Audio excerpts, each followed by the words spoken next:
Voy a presentar a Carlos Fara. Es ganador del primer premio anual Aristóteles 2010 como uno de los 10 mejores consultores del mundo por el trabajo realizado en las elecciones en Santa Cruz de la Sierra, Bolivia. Asimismo, Carlos Fara y Asociados, junto con la Municipalidad de General Pueyrredón, recibió en el 2010 el premio Eikon de Oro por la presentación en la categoría Comunicación Política de Gobierno y Campañas Electorales. Recientemente, juntos con Andrea Balsania, recibió el premio Eikon de Plata por su presentación en la categoría Comunicación en Campañas Electorales. Ha participado en más de 100 campañas electorales, alcanzando el objetivo fijado en el 80% de los casos. Participó en más de 500 proyectos de investigación, asesoramiento y capacitación. Ha expuesto en más de 100 seminarios en América Latina y Europa. Dicta clases en varias universidades de Argentina, en la Universidad Complutense de Madrid, en el ITAM de México. Es presidente de ALACOP, socio de IAPC e integrante de OCPLA. Forma parte del Consejo Consultivo Editorial de la edición argentina de Campaigns y Elections y del Consejo Consultivo de CIPEC. Habitualmente publica columnas de opinión en el diario El Cronista de Argentina. Carlos, por favor. Muchas gracias.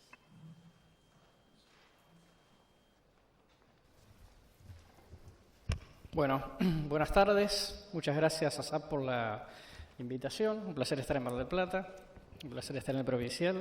Un honor estar con Manolo en el panel.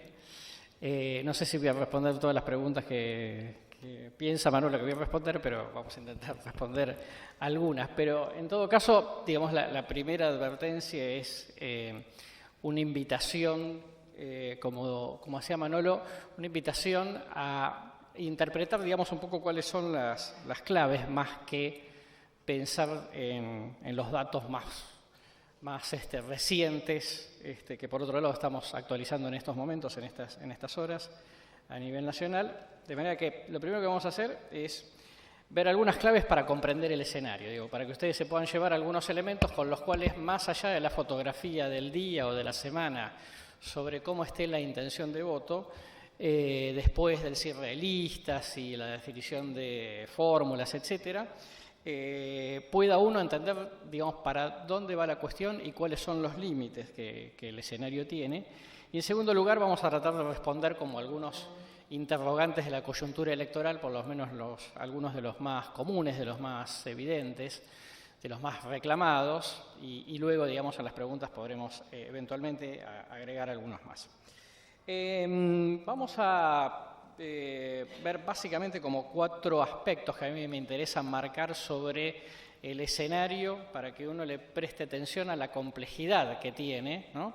Y que, insisto, no tiene que ver solamente con quién está primero, quién está segundo, quién está tercero, cuántos puntos le lleva, pueden ir a un balotaje, qué pasaría en un balotaje, etcétera. Después, en todo caso, lo podemos mencionar algo de eso.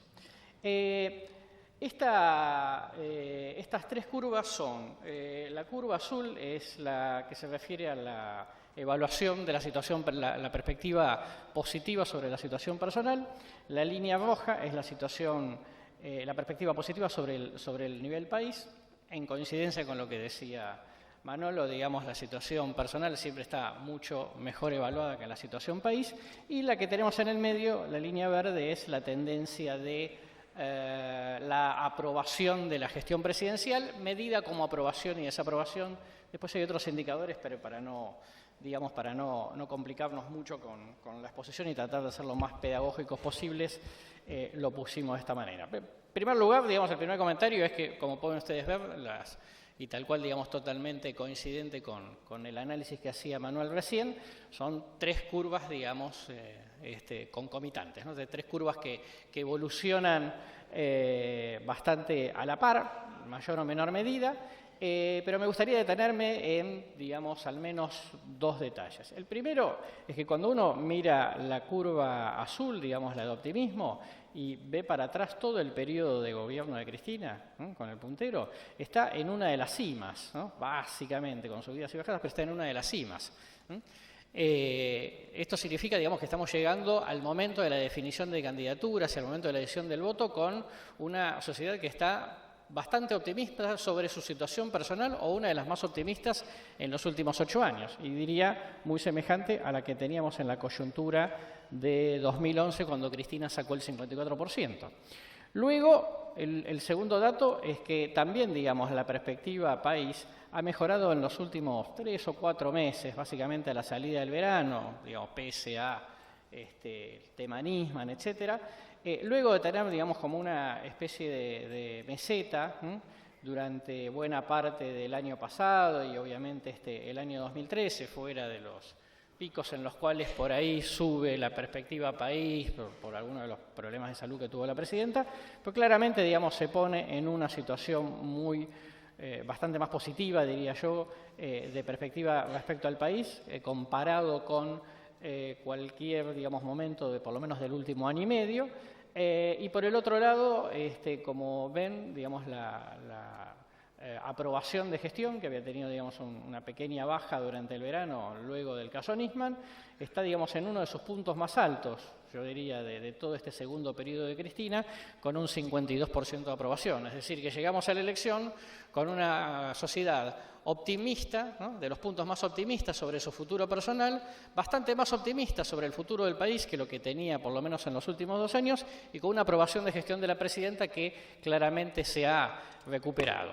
Hay quien dice, bueno, ¿por qué la presidenta sube de imagen? Bueno, las varias hipótesis, ¿no? Están los que dicen, bueno, en realidad el tema es que como la presidenta se va, ¿no?, y el país, digamos, no está en buena posición, entonces dice, bueno, como se va, hacen un balance, digamos, más positivo. Bueno, esto sería así en tanto y en cuanto, digamos, el oficialismo no estuviese recuperándose en votos, pero el oficialismo se está recuperando en votos, con lo cual, digamos, la hipótesis es por lo menos en otro sentido. Es cierto que al terminar Cristina, digamos, Cristina ya no es candidata a ningún cargo en las próximas elecciones, lo que tenemos es una situación en la cual la sociedad está haciendo como un balance un poco más desapasionado, ¿no? Porque ya no se tiene que pelear tanto con Cristina, porque Cristina, digamos, no va en la boleta, y por lo tanto está la sociedad más en este punto, más distendida, yo diría, menos crispada, y en el punto en el cual dice, bueno, algunas cosas fueron buenas, otras no fueron buenas, creo que hace falta más cambios, que hace falta más continuidad, etcétera, etcétera, ahora vamos a ver,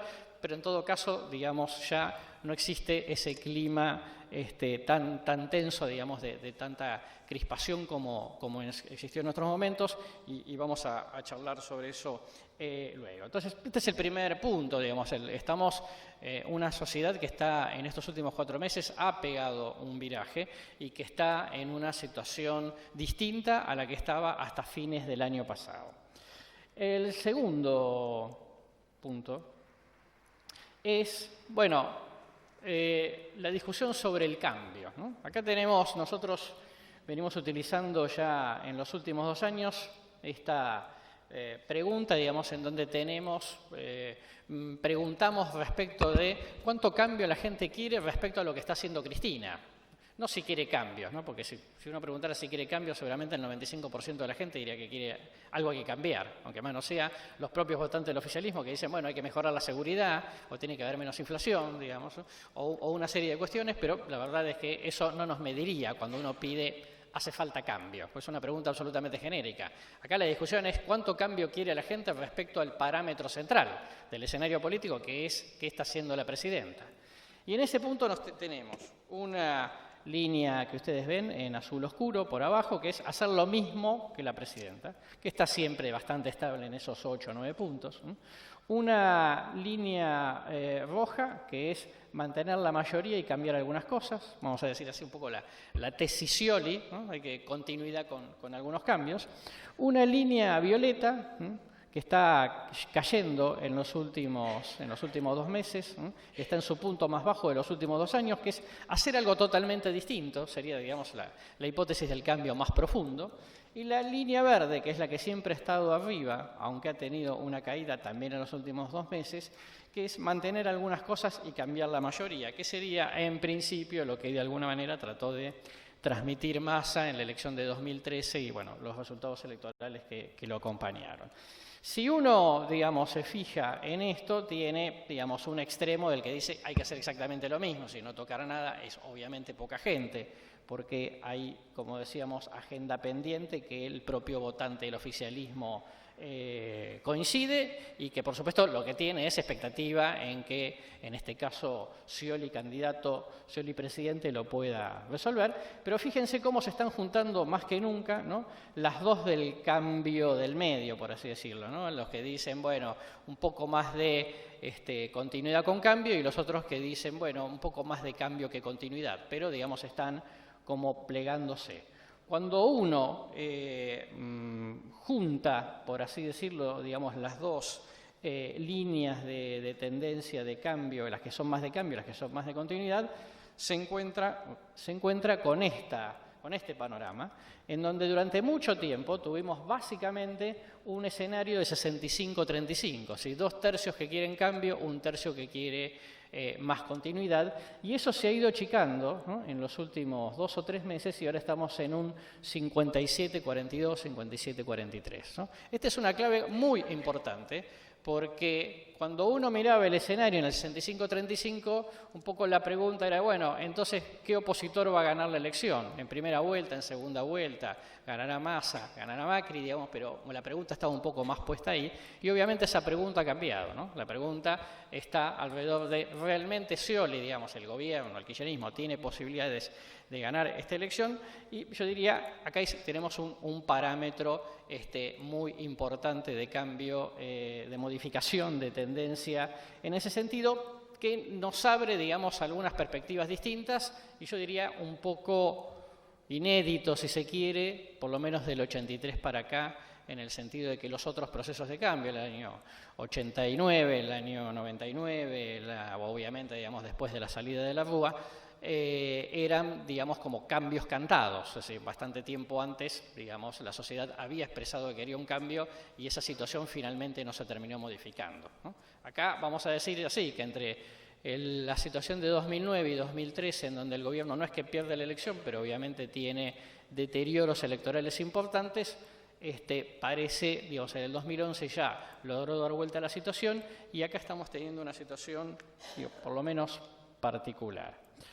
La siguiente clave es cómo entre que el escenario, digamos, no súper entusiasma a la gente y la gente no ve demasiadas propuestas concretas de los candidatos, sumado a que está esta superposición de la que también hablaba Manuel entre los 3 principales candidatos.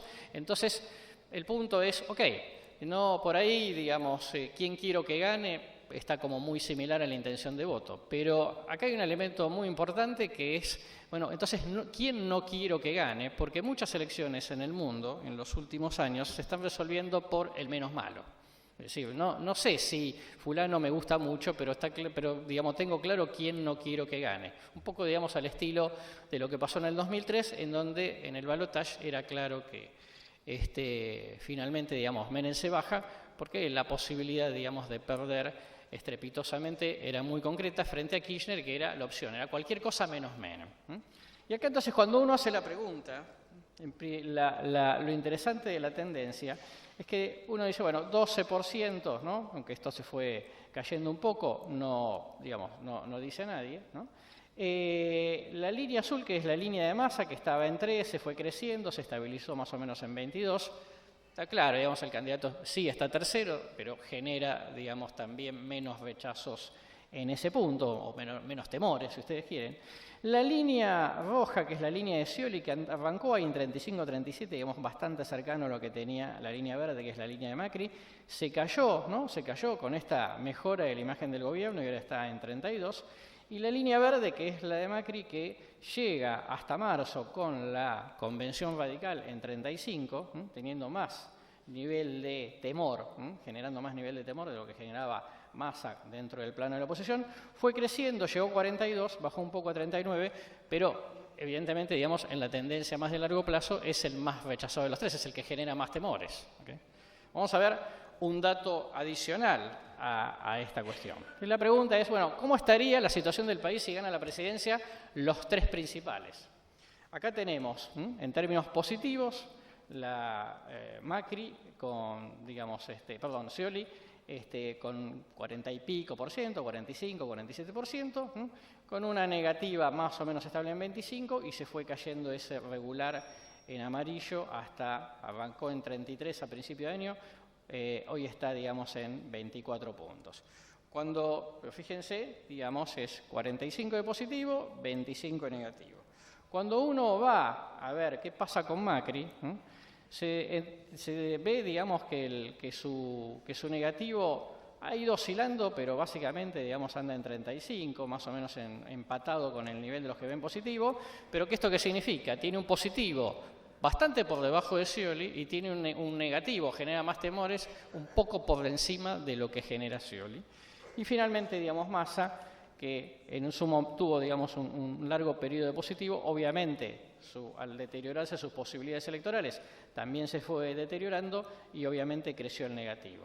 Pero digamos en niveles de negativo en cuanto a temores que genera, en este punto en el mismo nivel en el cual está Macri. Por lo tanto, digamos, tenemos un Scioli que ha crecido en intención de voto, acompañado del crecimiento que ha tenido la aprobación de la gestión presidencial, más el incremento del optimismo sobre el nivel país y sobre el nivel personal, y es el candidato que genera, digamos, una perspectiva más positiva si fuese a ganar la presidencial, frente a una situación que cuando uno evalúa a quién no le gustaría que gane, ha ido reduciendo esos temores que genera y los ha ido incrementando Macri, con lo cual, digamos, tenemos un escenario cuanto menos, digamos, un poco particular, bastante móvil y muy distinto al escenario que teníamos cuando cuando terminó el verano. Entonces, bueno, vamos a algunos interrogantes y prospectiva que podría presentar, digamos, con algunas preguntas bastante elementales, alguna mínima observación sobre el plano regional y vamos a decir así, tres moralejas o tres consejos finales de cómo observar este escenario. La primera pregunta es, bueno, entonces, ¿cuál es la dinámica del escenario? La dinámica del escenario es esta. Teníamos claramente, digamos, un candidato del cambio, digamos, el cambio del medio, el camino del medio, digamos, que lo expresaba Massa durante mucho tiempo, después de la elección de 2013, un candidato del cambio más profundo, ¿no? Que era Macri, y un candidato, digamos, claramente de la continuidad, que era Scioli. ¿Qué terminó pasando? ¿No? Que Massa mantuvo, digamos, su posicionamiento, pero Macri se corre, digamos, hacia un cambio moderado de manera muy eficiente en los últimos 6, 8 meses, ¿no? Y Scioli, digamos, ha tenido también un corrimiento hacia un cambio moderado, también más o menos al mismo periodo. Con lo cual, digamos, obviamente, lo que tenemos ahora es que los tres son algo así como alguna versión o algún matiz de un cambio moderado, ¿no?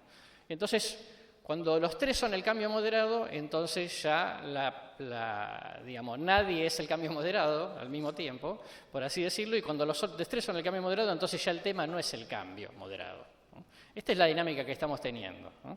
En una situación en la cual los posicionamientos de los candidatos en algunas cosas se superponen, pero sobre todo en ese elemento central, de alguna manera está quedando como anulada la situación del tema del cambio, en un escenario en donde, como vimos, el mercado del cambio se reduce y el mercado de la continuidad crece, con lo cual el mercado del cambio, al reducirse, empieza a poner un techo a la situación de Massa y de Macri, y al crecer el mercado de la continuidad, obviamente favorece las chances de Scioli y le hace subir el techo, ¿okay? Si eso alcanza o no, veremos, pero en principio, digamos, tenemos una dinámica muy distinta a la que teníamos por lo menos durante buena parte o todo 2014, después de la elección legislativa. La segunda pregunta sería, bueno, ¿cuál es el estado de ánimo profundo de la Argentina, más allá de estos indicadores de crecimiento del optimismo personal y crecimiento del optimismo sobre el nivel país?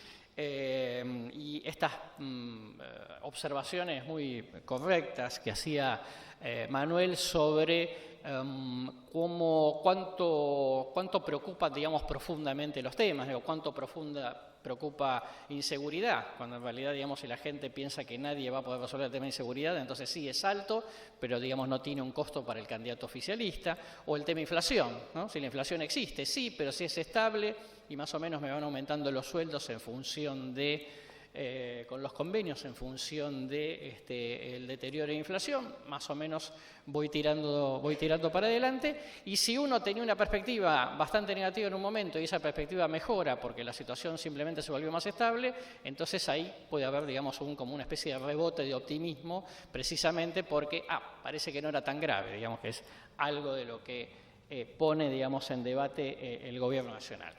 Es una sociedad bastante, digamos, que está muy fría con la elección, por lo tanto, buena parte de las noticias de la política le pasan bastante de costado o totalmente de costado.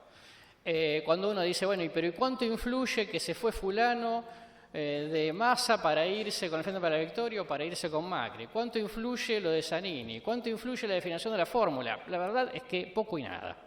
Porque la gente no está mirando las campañas, no está mirando el escenario electoral, nos quedan escasas 6 semanas, ¿no? Nos queda prácticamente un mes a partir de este domingo, y la sociedad está mirando las elecciones con bastante frialdad, ¿no?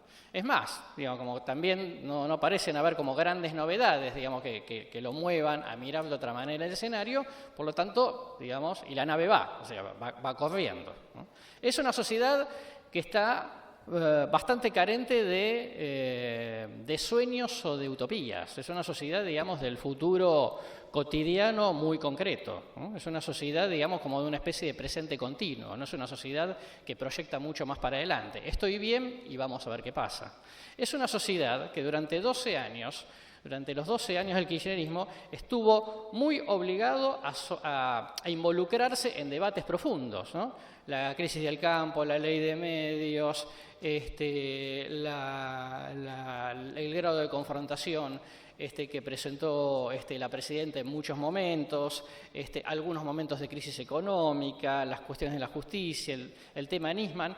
Una sociedad que no quería movilizarse tanto y por imperio de las circunstancias se tuvo que movilizar un poco a la fuerza, ¿no? Se tuvo que involucrar a la fuerza y por lo tanto, como cualquier ser humano, cuando uno lo empuja a una situación, cuando la situación termina quiere salirse. Si la gente quiere vivir serena, no quiere vivir agitada todo el tiempo. En donde estoy agitado por necesidad, claramente llegamos a 12 años después de los 3 gobiernos de los Kirchner, en donde la sociedad dice, ya corrí demasiado, déjame un poco tranquilo, ¿no? Y esto es lo que está pasando. No me hable mucho de política, no sé, con el tema Nisman, y bueno, debe ser un poco complicado, pero mala suerte, estas cosas pasan en la Argentina, y por lo tanto, digamos, es una sociedad que no quiere que la sigan empujando, digamos, a una cuestión, digamos, de tensión, y por lo tanto se aleja de la noticia política y se aleja, digamos, de muchas de las cuestiones que se discuten por ahí mediáticamente que para la gente pasan totalmente de lado. Los focus que yo hice en la última semana, en algunos lugares del país, digamos, la discusión sobre si Cabral está bien o mal que el juez Cabral, digamos, sea subrogante y lo hayan corrido, la gente no sabe ni quién es Cabral, salvo el sargento Cabral, digamos, es el único Cabral que recuerda, ¿okay? Entonces no hay, en este punto, ¿no?, una movilización de la cuestión, y este es el estado de ánimo sobre el cual la gente dice, y bueno, veamos, porque si no me ofrecen nada que realmente me entusiasme, por ahí me quedo con lo que tengo, ¿okay? Porque tampoco quiero perder algo de lo que estuvo puesto en juego en estos últimos años. El tercer punto es, bueno, la famosa pregunta de, bueno, ¿cómo va a afectar la economía? La verdad es que, en función de lo que decía Manuel, que sostengo, si no se dispara tema inflacionario, si no hay variables psicológicas como el dólar blue que corren demasiado, si no parece que de la noche a la mañana hay un parate de consumo importante, lo más probable es que podamos navegar con esta situación, más allá de lo que ya analizaron los economistas, sigamos navegando con esta situación de opinión pública, digamos, de reacción de la gente frente al tema económico en esta cuestión. Y es absolutamente así. La gente, la mayoría, siente que su situación económica personal está bien, no digamos bien, está más o menos positiva, la va llevando, puede ir consumiendo y entonces va para ese lado. Por lo tanto, no preveo que vayamos a tener una novedad desde ese punto de vista.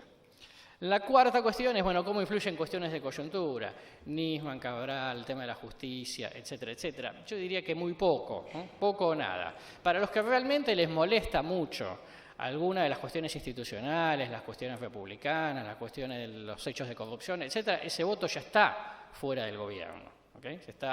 Hace rato que está fuera del gobierno. Por lo tanto, digamos, cualquiera de estas situaciones cualquiera de estos hechos que pueden llegar a generar cierto interrogante respecto de lo institucional o respecto de lo ético, obviamente no le agregan votos al gobierno, pero tampoco se lo sacan. Porque, digamos, lo que el voto del gobierno tiene, digamos, antes cuando estaba más cerca en los 33 puntos y ahora digamos que está más cerca entre los 38, los 40, digamos, depende el momento, están en una situación en la cual, digamos, no creen que realmente, digamos, haya que involucrarse muy profundamente en algunos debates que no le modifican la vida cotidiana. Si no le modifican la vida cotidiana, en general son temas que pasan bastante de largo, ¿no? Al menos de que algunos son bastante complejos y la gente, digamos, obviamente se muestra también como muy escéptica respecto de ciertas situaciones que no comprende, no son fáciles, digamos, de deducir o son fáciles de informarse para el común de los ciudadanos y por lo tanto, digamos, como que las deja de costado, ¿no? Sigue, digamos, a su cotidiano.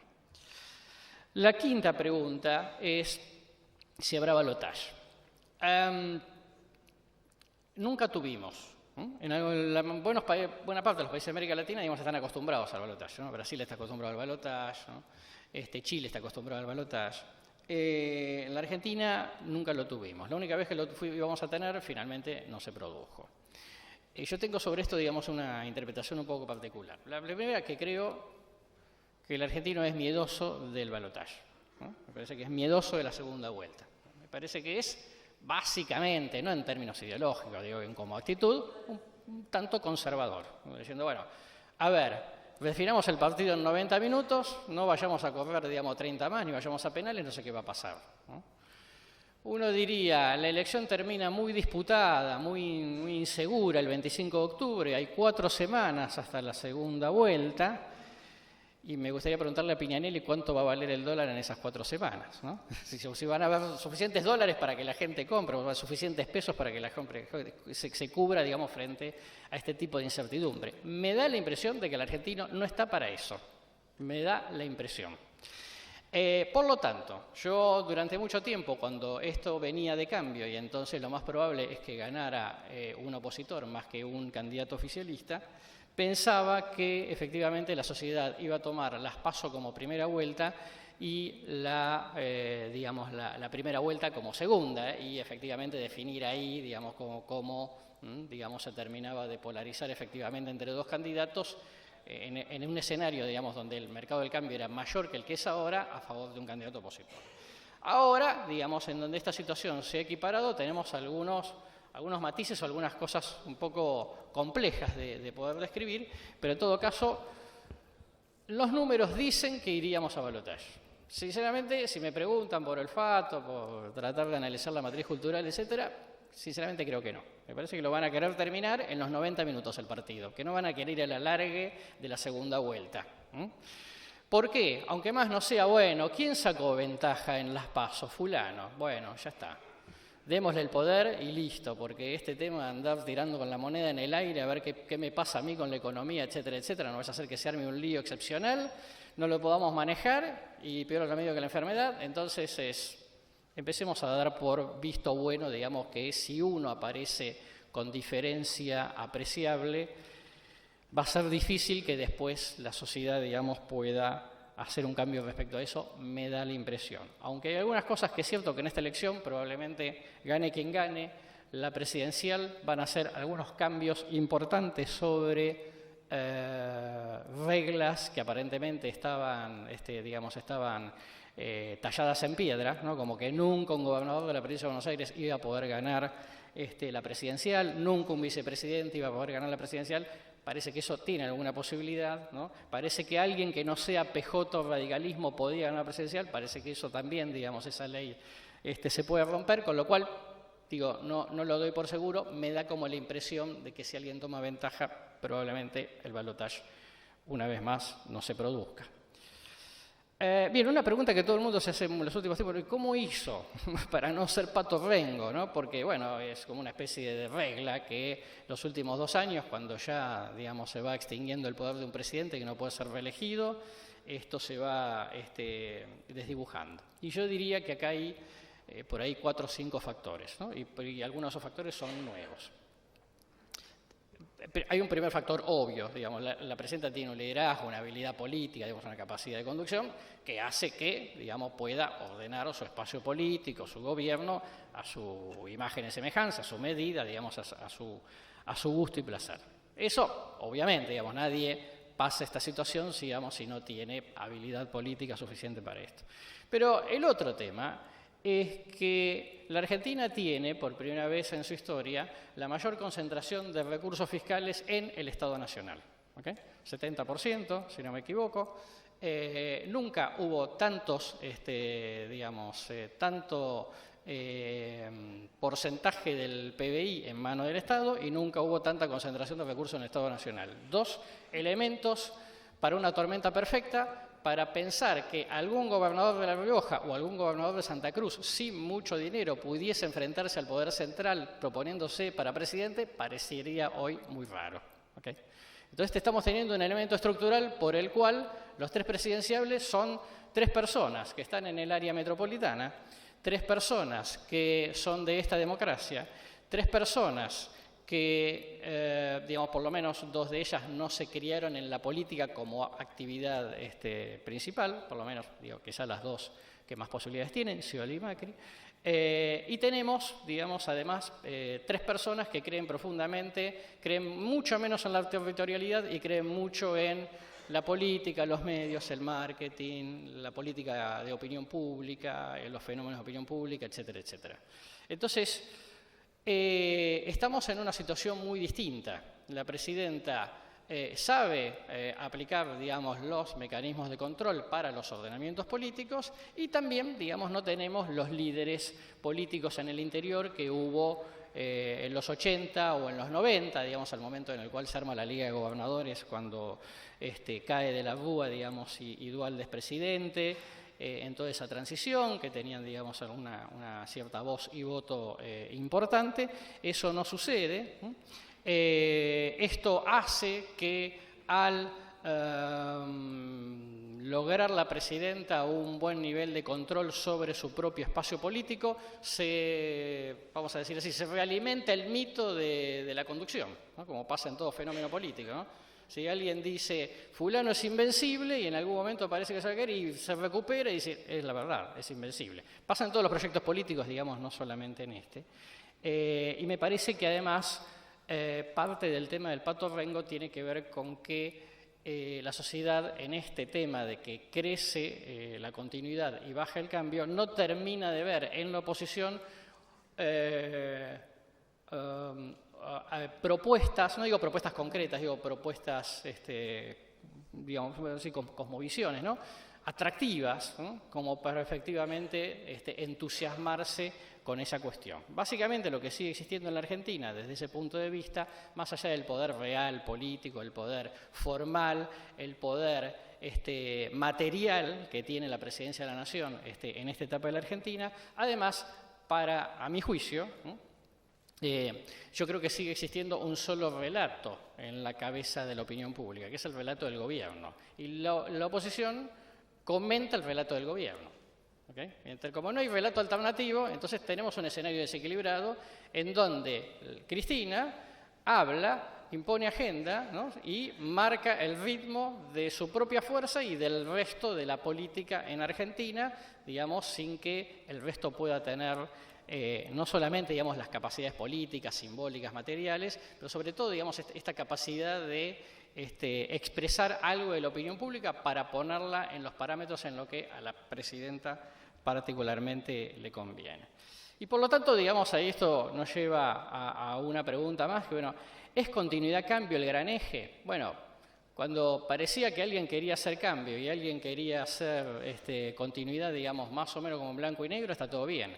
Cuando los tres candidatos apuntan al medio al hacer el cambio moderado, es porque la gente, digamos, está buscando un punto en el cual, digamos, no quiere, ¿no?, la tensión de vuelta, y por lo tanto, digamos, el eje cambio-continuidad podría empezar a explicarnos mucho menos hacia dónde va el escenario y mucho más el escenario de liderazgo y el escenario de quién me genera menos miedo, que son dos cosas distintas, ¿no? Entonces, ¿por qué si la gente quiere cambio puede ganar la continuidad? Y esto está pasando, digamos, en varios lugares del mundo. Pasó en Colombia, que parecía que Santos se iba y finalmente se quedó. Pasó con Dilma en Brasil. Pasó hace poco, digamos, en Gran Bretaña, que parece que Cameron estaba casi obligado a hacer una especie de gran coalición para subsistir y al final ganó cómodamente. Porque, esto está pasando en Argentina, la gente llega a un momento que dice: me costó mucho conseguir algo de lo que tenemos, frenemos acá. Si no veo muchas garantías en el cambio, prefiero quedarme con una continuidad moderada, ¿no?, a pensar en que voy a apostar, digamos, para otra cosa. No son sociedades, digamos, que quieran estar muy forzadas a grandes cambios. No es una sociedad con bronca. Es una sociedad, digamos, que no quiere que la embronquen de vuelta, si se me permite el término. No quiere que la tensionen de vuelta. Y por lo tanto dice, bueno, cambio, bueno, habría que ver, esperemos que no sea un cambio demasiado rotundo, y si llegamos a perder algo de esto, y si el que llega no va a poder gobernar, porque con 3 senadores, 18 diputados y 5 gobernadores parece que se vuelve difícil, me parece que pudiese la sociedad en algún momento decir, yo quería cambio, pero me quedo con continuidad porque el cambio no me terminó de convencer, como una especie de continuidad regañadientes. Y esto es algo de lo que puede estar pasando. Un comentario ya para ir terminando, sobre el tema del cambio en la región. Yo diría, no solamente en Argentina, el cambio la tiene complicada, ¿no? Tenemos hubo cambio en continuidad en Brasil, en Uruguay, en Ecuador, en Bolivia, en Colombia, en Venezuela. Tenemos 2 que se pegaron una vuelta por el cambio y volvieron, ¿no?, que son Chile y Paraguay. Cambiaron, no nos convenció y volvimos, digamos, a lo que teníamos antes. Y solamente, digamos, Argentina, que hoy está más cerca de la continuidad, y dos casos de cambio solamente, que son México y Perú, digamos, sobre 11 países, todos los de Sudamérica más México, o sea, los más grandes de la región, la gran mayoría la continuidad va ganando, con lo cual, digamos, por lo menos es como para prestar atención de algo en las sociedades está diciéndole, no sé si tengo tantas ganas de cambiar al final del camino. Les digo 3 reflexiones o 3, digamos, elementos que me parecen importantes. Lo primero es que, claro, obviamente todo el mundo está diciendo cuánto le lleva Scioli a Macri. Massa se está cayendo, Massa recupera, Massa se mantiene, Scioli pierde por la incorporación de Zanini, que la mayor parte de la gente no sabe quién es, digamos, son todos interrogantes de la superficie. Estamos viendo la punta del iceberg, no estamos viendo el iceberg, que es lo más importante, que lo que está bajo el agua, ¿no? Entonces, ojo con el tema de la percepción del voto útil respecto de no solamente quién estoy pensando a quién pudiese hoy querer votar, sino también quién, me llegado el caso, no quiero que sea el próximo presidente. Y esto puede ser tan importante como la definición del gusto por el próximo presidencial. La segunda cuestión, dicha en términos futbolísticos, miren dónde viene la pelota, no miren dónde están los jugadores, ¿no? Porque la pelota es la que entra al arco, ¿no?